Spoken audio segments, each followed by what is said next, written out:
So guys, I was about to start this episode and say, man, it must be a slow news week. And then I realized it literally is not, purely because of everything that's going on with Trump and his campaign and RFK and Tulsi Gabbard and everything. So I should really rephrase how I was initially going to start this episode and say there is a lot that the mainstream media wants to ignore this week. So instead, they're writing hit pieces about the people that John Cena follows on X. Literally. That is an entire article in Rolling Stone right now. And what's even better is that they can't even fathom that wholesome American hero John Cena would ever be following these terrible white supremacist accounts. It must be a mistake. And maybe it is, but it's just funny to think that it's not before the section upload. So this is not the first time by any means that somebody has been attacked or targeted because of people that they follow on social media or the posts that they have liked. I mean, last week we talked about this. TikTok influencer Brooke Schofield was knee-deep in allegations of racism from 10 years ago when she had the audacity to like a photo of her friend Aiden Ross with Trump, causing her to have to issue a whole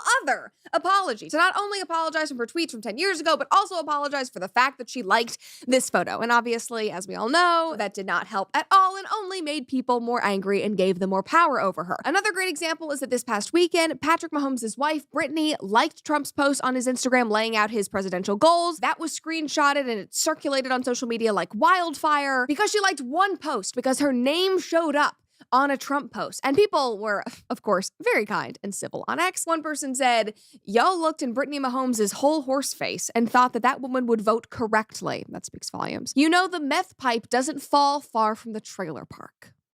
These people are so kind, so inclusive, so tolerant. I love them so much. Isn't that great? Another person said, Patrick Mahomes, imagine marrying somebody who doesn't care about your rights and your kids' rights. Brittany Mahomes agreeing with Project 25 but married to a black man with mixed kids is insane. Or maybe, just maybe, he agrees with her. That might be even more insane that a black man is not going along with your victim narrative. No, unacceptable. I'm so sorry to burst your bubble, but that is definitely possible, and that has definitely happened before. Now, the best part about that story is that she did not apologize. She did not issue a sob story or a Notes app apology. She instead posted this on her story later that day, which is just badass. She said, I mean, honestly, to be a hater as an adult, you have to have some deep-rooted issues you refuse to heal from childhood. There is no reason your brain is fully developed and you hate to see others doing well. Could not have said it better myself. She posted that and she moved on, has not addressed it, which is the way to handle something like this. And it's just so absurd because no one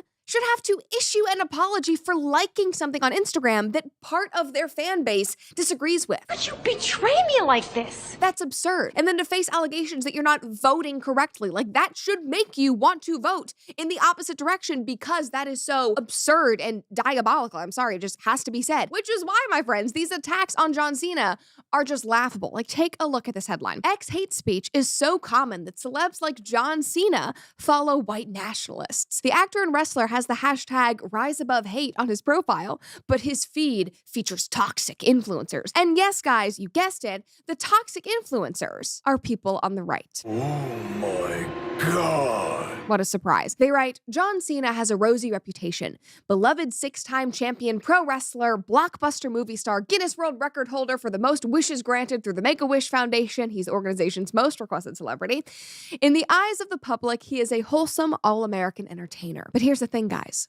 He is just so wholesome that it couldn't be him. It could not be him following all of these accounts. So why is he following prominent white supremacists, anti-Semites, and hate accounts on X? It's probably not on purpose. If, as it seems more than probable, these accounts were indiscriminately followed by Cena's team without knowledge of the content that they share. It underscores a crucial brand safety problem with X since Musk acquired the platform in 2022. In slashing moderation, welcoming back banned users, algorithmically boosting paid verified accounts, and promising the privilege of absolute free speech to far-right ideologues. Sorry, free speech is literally for everyone. You can get on X and spew whatever you want. That's the beauty of it. It's not just people on the right. Anyway, Musk created favorable conditions for misinformation and hate speech to run rampant and rack up engagement. Classic. Just turn the blame on Elon as they do. No surprise there. And while following a toxic account cannot be taken as a de facto endorsement, many of the feeds mentioned in this article are tracked by misinformation researchers, for example, it can be perilous for those with a certain image to protect. I mean, like, is that a threat? It's like they're saying, John Cena, hi, We're knocking on your door. We're giving you the benefit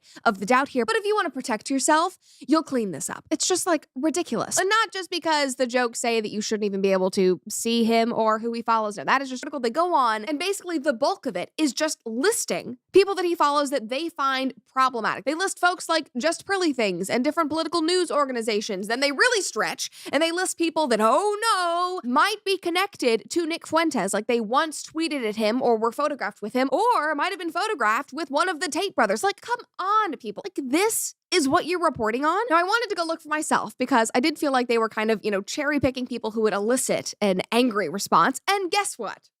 Look who John Cena is following. Little old me. I literally about fell out of my chair. I was like, wait, what? And then I immediately got triggered and I immediately got offended because apparently Rolling Stone didn't think that I was problematic enough to list. Guess I have to work on that because I will be in this next article. But here's the thing. John Cena is following tons of people, which the article does mention, over 850,000 people. And most of them are not toxic white supremacist nationalists. They're normal people whose views simply differ from this journalist. And listen, maybe he did not intentionally follow all of us. He's not intentionally following all of these right-wing accounts. Maybe it is just his team trying to boost his engagement, following random accounts. Maybe he has something that just follows people every day. I don't know. But also, maybe it's not. Maybe it actually is him. And you know what? It shouldn't matter. And journalists should certainly not be threatening somebody's reputation and their brand because of that. And the best thing that you can do in this type of situation, if you ever find yourself in this situation because somebody sees somebody that you follow or that you like, which again, I know happens every single day. It doesn't just happen to influencers and celebrities.